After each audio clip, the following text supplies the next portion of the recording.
My uncle kicked me out of my grandma's house right after she died, lied about repairs, then sold it for $500,000. Told me she only let me stay out of pity. I found her real will, and what I did next made his realtor break down crying.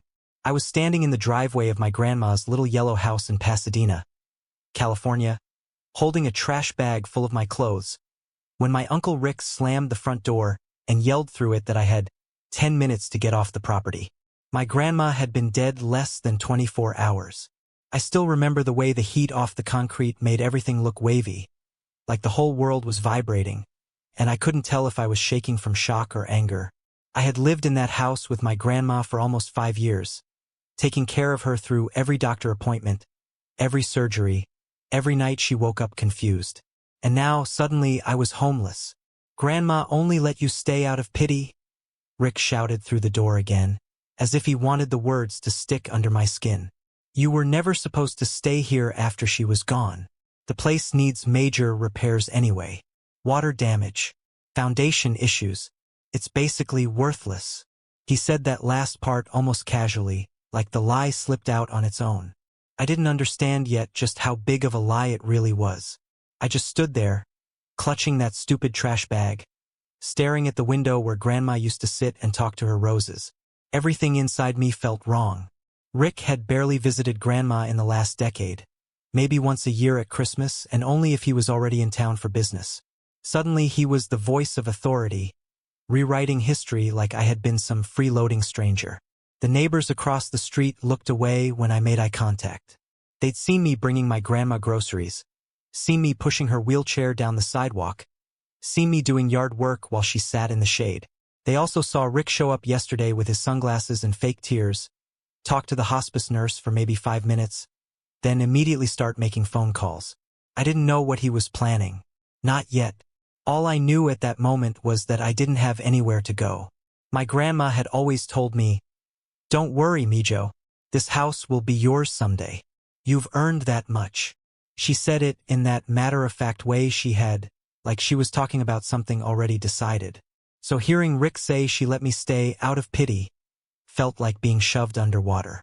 Everything in me went still. I asked him, begged him honestly, to at least let me keep a few boxes in the garage until I could find a place. He cracked the door open just enough to look at me like I was something stuck to his shoe. "No, and don't come back here. The house is going up for repairs soon. Contractors don't need your junk in the way." Then he closed the door again. This time I heard the lock click. I sat on the curb across the street for almost an hour, trying to make sense of anything. Cars drove past. A dog barked somewhere. Someone watered their lawn. The world kept going like nothing had happened. But the thing that finally pushed me over the edge wasn't what Rick said. It was what I saw 2 days later. Something that made my stomach drop straight through the floor. Because Grandma did leave something behind. Not just memories. Not just promises. A document. Hidden in a place only someone who truly knew her would ever think to look. And the moment I opened it, I realized Rick wasn't just lying about the repairs. He was lying about everything. What I did next didn't just destroy his plans. It made his realtor burst into tears right in the middle of an open house. I moved into my grandma's house in Pasadena when I was 24. At the time, she just had a bad fall, and my mom, her only daughter, was living in Arizona with health problems of her own. Rick lived about 40 minutes away in Long Beach, but he always said he was too busy to help. So Grandma asked me if I could stay with her, just for a few months. Those months turned into years. She didn't want to be alone, and honestly, I didn't want to leave her. She was one of those stubborn, funny old ladies who would watch the news and yell at the TV like they could hear her. She'd hum while cooking. She'd talk to the hummingbirds that nested in the bougainvillea. She'd brag to her neighbors that I kept the house running. I worked part-time at a hardware store and spent the rest of my time taking care of her. At first it was small things, driving her to the store, carrying groceries, organizing her meds. But then her arthritis got worse. Her memory started slipping a little. She needed help bathing on bad days. She needed someone home in case she fell. And every single time I told her, I felt guilty missing out on other things. Dating, school, moving forward. She would pat my hand and say the same line, You're not missing anything. You're doing the right thing. And one day, this house, it'll be your security. That's my promise. She said it enough times that I believed it without even thinking. She even joked once that she needed to put a big sign in the living room that said, "This goes to him, not Rick." That was her humor, dry but sharp. Rick, he was different. He'd show up maybe once a year, maybe twice if there was a holiday and he wanted to make an appearance. Every time he'd complain about something. The paint color, the yard, the smell of the house. Grandma would roll her eyes the second he left. She didn't talk much about him, but whenever she did, she always looked tired. She'd say things like, "He learned early that he could get what he wanted with a sad story," or, "I wish he'd learned to love something besides money. I didn't push. It wasn't my business." But it always felt like there was something between them that had never healed. Still, I never imagined he would show up right after she died and treat me like a squatter in the home I'd kept functioning for years. Grandma passed peacefully at home, and I was there, holding her hand. Rick arrived an hour later, stayed just long enough to look at the body, then walked into the living room like he already owned the place. He didn't ask how I was doing. He didn't even say he was sorry.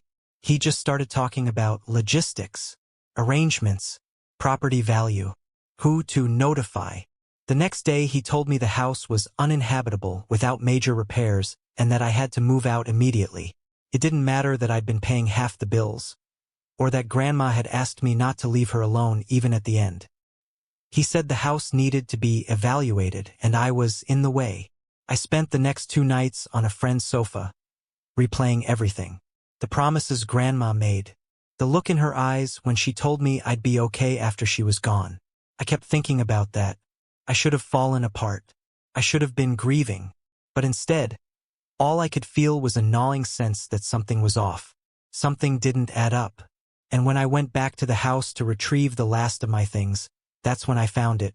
The item that changed everything. 2 days after Rick kicked me out, I went back to the house with one goal. Grab the last box of my stuff from the hall closet and leave before he showed up. I didn't want another confrontation. I didn't want to give him the satisfaction of seeing how shaken I still was. The door was unlocked, which was weird. Rick was obsessive about locking things, mostly because he didn't trust anyone, including family. When I stepped inside, the house felt wrong in a way I couldn't quite name. Not sad, not empty, just disturbed. Like someone had been moving things around with no understanding of how the place was supposed to feel. Furniture was shifted. The curtains Grandma had sewn were thrown into a pile on the couch like trash. Some of her dishes were stacked on the floor. Her sewing box was open, as if someone had rummaged through it looking for something. That's what finally made my chest tighten. Someone had gone through her belongings, not with care, but with urgency. Her room smelled faintly of her perfume, gardenia, and dust. I almost walked out of the house right then, because everything in there hurt to look at. But something tugged at me, the closet. I still had a box in there with some old letters, childhood photos, and the small things Grandma always told me to hold on to because memories matter. I opened the closet door and immediately noticed something strange. The shoebox she always kept tucked behind her winter coats, her private box, she called it, was pulled halfway out. I froze. Grandma had been very protective of that box. Told me more than once that it held papers for later, and that she trusted me to read them someday when it was time. I never touched it while she was alive, but someone had. I knelt down and pulled the box out fully. Inside were old photos, a few birthday cards, and a manila envelope taped shut. Her handwriting was on the front. For him, not Rick. My breath caught so hard it felt like I swallowed air wrong. My hands started shaking. I checked the doorway, half expecting Rick to appear. The envelope wasn't fully sealed anymore. One side was torn. Someone had opened it already. Inside was a document folded in thirds. When I pulled it out and saw the title, Last Will and Testament of Maria Gutierrez, my legs almost gave out. There was a newer date at the top. 2 years ago. Signed. Witnessed. Clear. No confusion. And I swear I read it 5 times before it sunk in. Grandma left the house to me. Not to be shared. Not split. Not sold. Not transferred to Rick. To me. For taking care of her. For giving up years of my life. For loving her. Rick knew. He had to have known. Someone had opened that envelope. He'd gone through her things before I even had time to breathe after losing her. And instead of honoring her wishes, he'd thrown me out like garbage. My heart was pounding so hard I felt lightheaded. The air in the room felt different. Colder, sharper, almost electric. Like everything I thought I knew had just curled inward and revealed its darker shape. And then I noticed something even worse. Another document was missing. The envelope had clearly held more than one item. A rectangular shape left an imprint in the cardstock. Rick hadn't just read the will. He'd taken something out of it. I didn't know what it was yet. But that missing document was the key to everything he was trying to pull. And it was the reason I decided I wasn't just going to fight him. I was going to destroy every plan he had. The missing document haunted me for 2 straight days. I barely slept. I kept replaying every conversation I'd ever overheard between Grandma and Rick, every moment when he seemed too eager to end a visit early, every time he asked weird questions about her assets. By the 3rd morning, something in me snapped. I wasn't going to sit around wondering. I needed answers, and I knew exactly where to look. Rick had a habit. He never locked his work truck. He called it street smarts, said nobody would bother stealing anything because it was all junk until he needed it. But what he really meant was he didn't think anyone would dare go near his things. He underestimated me. He always had. I drove to his place in Long Beach. He wasn't home. His Lexus was gone. And his loudmouth neighbor said he'd left early, probably flipping another house. I walked straight to his driveway, heart pounding like I was committing an actual crime. The truck door opened with a small creak.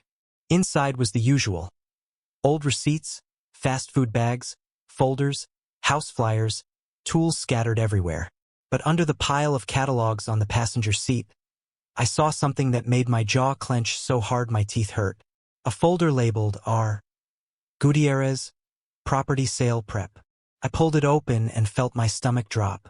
Inside were contractor estimates. Fake ones. Every single one inflated dramatically.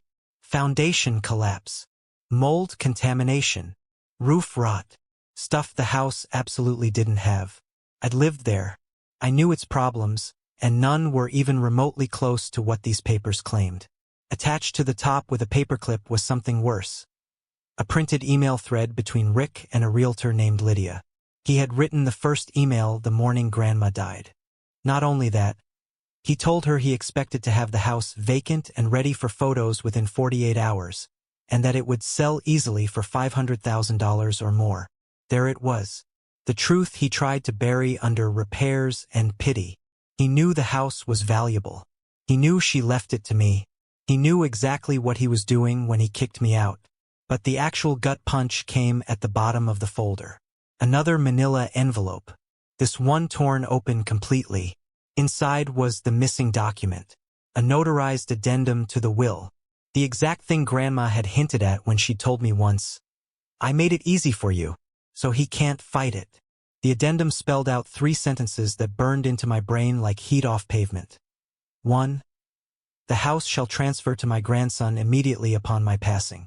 2. My son, Ricardo Gutierrez, is to receive nothing from the property. 3. Any attempt to contest this will should be considered an act of bad faith. He knew. He knew I legally owned the house the second Grandma took her last breath. He knew he had no right to be there, no right to evict me, no right to touch a damn thing. And he tried to erase the evidence. I sat there in the truck with the papers spread across my lap, and something inside me, something patient and quiet, finally burned away. Grief didn't matter now. Fear didn't matter. Family didn't matter. Only one thing mattered. I was going to take back what was mine. And Rick wasn't just going to lose the house. He was going to lose every dollar he thought he'd make. I drove away from Rick's place with the will, the addendum, and the fake repair estimates sitting on the passenger seat like a bomb ticking in slow motion. I kept checking the rearview mirror, half expecting him to come flying up behind me, but the streets through Long Beach were quiet. Too quiet for what I was feeling. By the time I got back to Pasadena, The sun was starting to set, warm light fading into a darker orange, almost like the house itself was waiting for me. Grandma used to say the house breathed with the day. I never believed her until that moment. I pulled up across the street and parked. Rick's contractor, some guy he probably paid under the table, was gone. The place looked untouched, silent, mine. For 5 minutes I just sat there, gripping the steering wheel, thinking through every possible move. I didn't want revenge that felt good for an hour. I wanted the kind that stuck, the kind Rick would never recover from. So I made a plan, a real one, step by step. First step, secure the house legally. I called a probate attorney in Pasadena who'd worked with my friend's family years ago. When I explained the situation, he didn't even hesitate. He told me to meet him the next morning with every document. He said the addendum alone was incredibly strong, and Rick's attempt to hide it could be considered malicious interference. Second step, take back physical possession of the property. The attorney told me something that made my chest warm with cold satisfaction. If the will grants you immediate transfer, Rick had no legal authority to remove you or enter the home. You can change the locks today if you want. Today. Those words settled into me like a weight, a grounding, steadying weight. I went straight to the hardware store, the same one where I used to work, and bought new locks, a smart camera, and a heavy-duty deadbolt. The kid at the counter asked if I needed help installing them. I told him no. I'd spent 5 years fixing everything in that house. I knew every hinge, every screw, every sticky window. Third step, I needed witnesses. I didn't trust Rick not to show up screaming about trespassing. I texted 2 neighbors who loved my grandma, Mrs. Chan and Mr. Patel, and asked if they could come stand outside for a few minutes because I needed to restore the house to how Grandma intended. They both said yes immediately. Fourth step, let Rick walk himself into the trap. I didn't want to confront him yet. That would come later. I wanted him to keep thinking he had the upper hand. I wanted him to keep talking to realtors and contractors, digging himself deeper. Because the deeper he dug, the better the fallout would be. I spent that night writing out every detail I could remember. Dates, times, conversations, how he locked me out, how he lied, how he opened the envelope, everything. I wanted a clean timeline for court if it went that far. And while writing, I remembered something important. Grandma always hid copies of important papers. Always. She once told me, Rick loses everything. I prepare for that. So before going to sleep, I found myself sitting on the floor of my friend's spare bedroom, staring at the will and the addendum again, wondering where she might have kept a backup. Then it hit me, her sewing machine, the one thing Rick would never touch. That piece clicked into place so perfectly that my heart sped up. If the original documents were shocking, the backup was going to detonate everything. But nothing prepared me for what I found inside that sewing machine. And that discovery became the second twist that flipped the entire situation upside down. The next morning, just after sunrise, I drove back to Grandma's house with a screwdriver, a flashlight, and the knot of determination sitting low in my stomach. Mrs. Chan and Mr. Patel stood outside like 2 quiet sentinels, watching for Rick's car. They didn't ask questions. They just nodded when I walked up the driveway. Inside, the house felt still, like it was waiting for me. I went straight to Grandma's sewing room. Her old Singer machine sat on the small wooden table by the window, the same spot where I'd watched her mend everything. From curtains to my high school backpack to the quilt she made me when I first moved in. I ran my hand over the metal top and felt an actual ache in my chest. She used to say, people hide lies in drawers. I hide truth in places nobody looks at. I flipped the machine on its side, unscrewed the bottom plate, and lifted it off. Something inside rattled. A plastic-wrapped bundle was tucked in the hollow space. I pulled it out slowly, my hands suddenly unsteady. When I unwrapped it, I expected more documents. Maybe an older version of the will. Maybe letters. But what I saw made the entire story shift so violently I had to sit down. It was a bank ledger. Not a recent one. A ledger from 1999 to 2007, handwritten in Grandma's tight cursive. Every page was a record of money she'd given to Rick. tens of thousands of dollars. Sometimes in small amounts like $300 or $500. Sometimes massive ones, $5, $000, $8,000, $12,000. All described with notes like, Rick says it's temporary. He needs help again. He promised to pay back next month. She never talked about any of this. But halfway through the ledger, on a different colored sheet of paper taped in, was something I had never imagined. A loan agreement, signed by Rick, witnessed, notarized. He owed Grandma $146,200, with interest, due upon her death to be paid to the inheritor of the property. The inheritor being me. My hands went cold. My breath caught.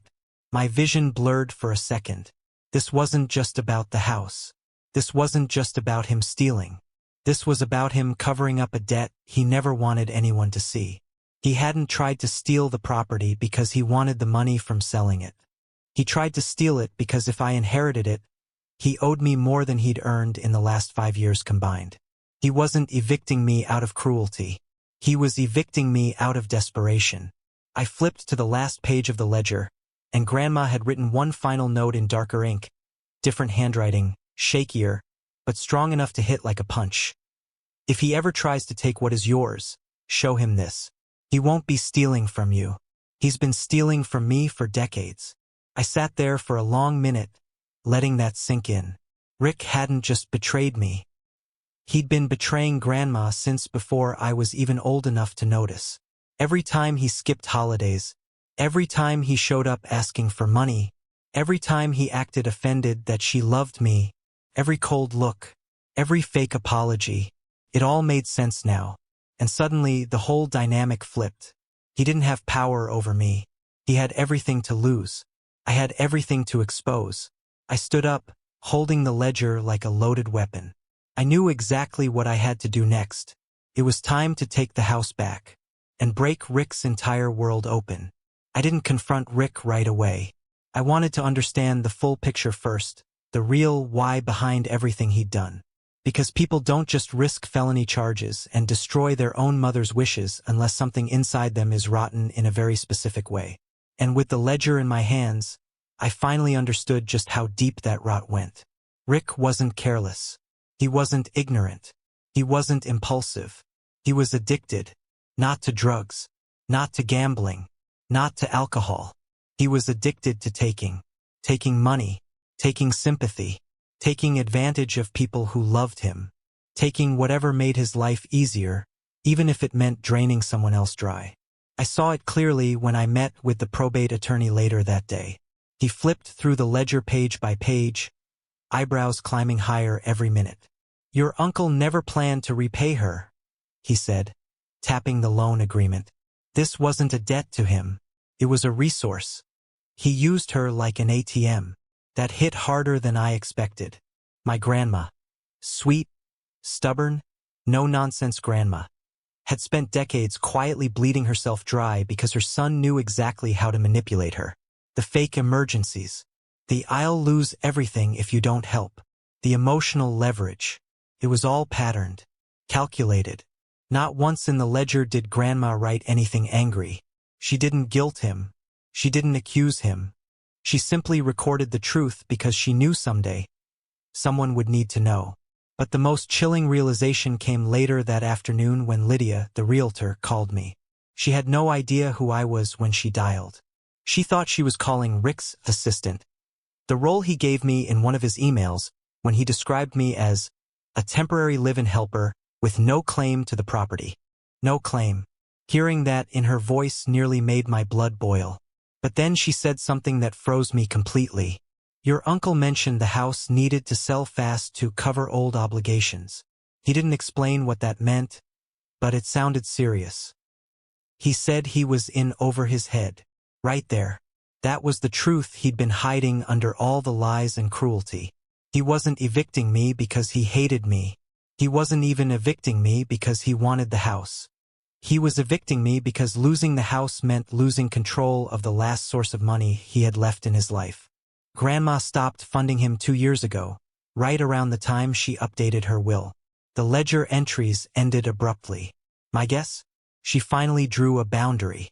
She finally saw that giving him money wasn't helping him. It was feeding something dark and hollow in him.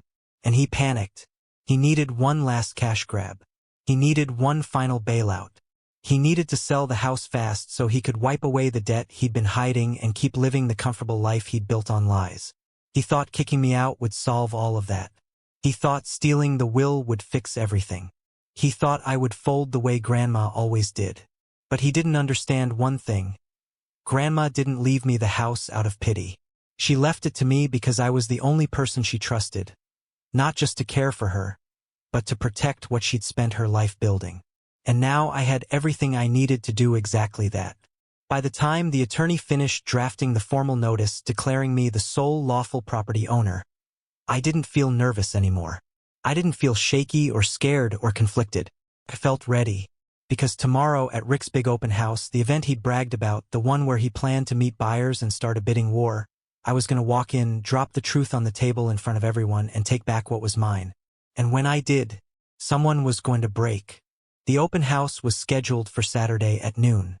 Rick advertised it everywhere: Zillow, Facebook Marketplace, even a local Pasadena community board. Charming fixer-upper, he wrote. Major repairs completed. Motivated seller.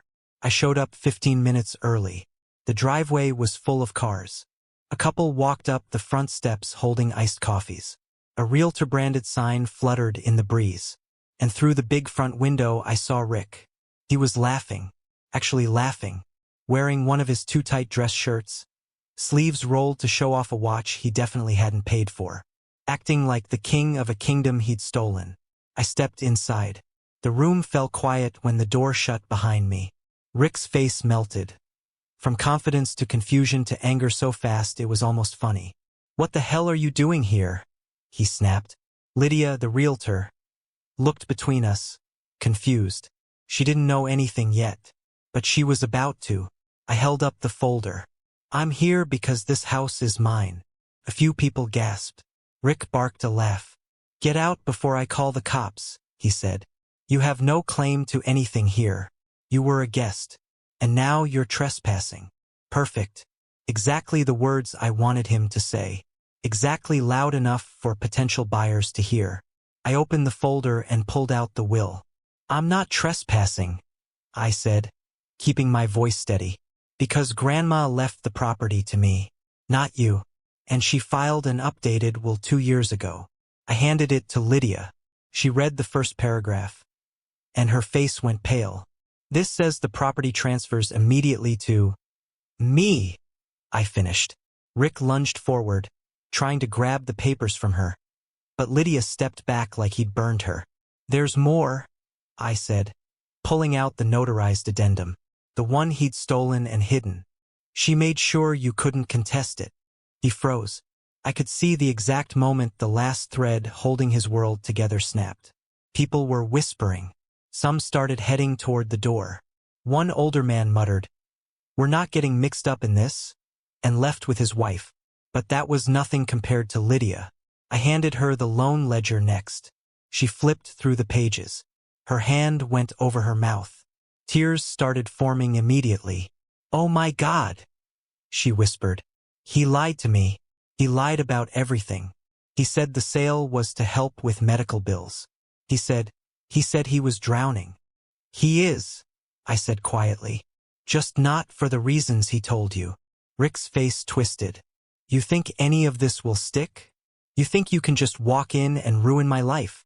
I stepped closer, close enough to see the panic sweating through his shirt. "You kicked me out of my home the day my grandma died. You tried to erase her will. You forged repair documents. You tried to sell a house you didn't own. And you owe her estate over $146,000.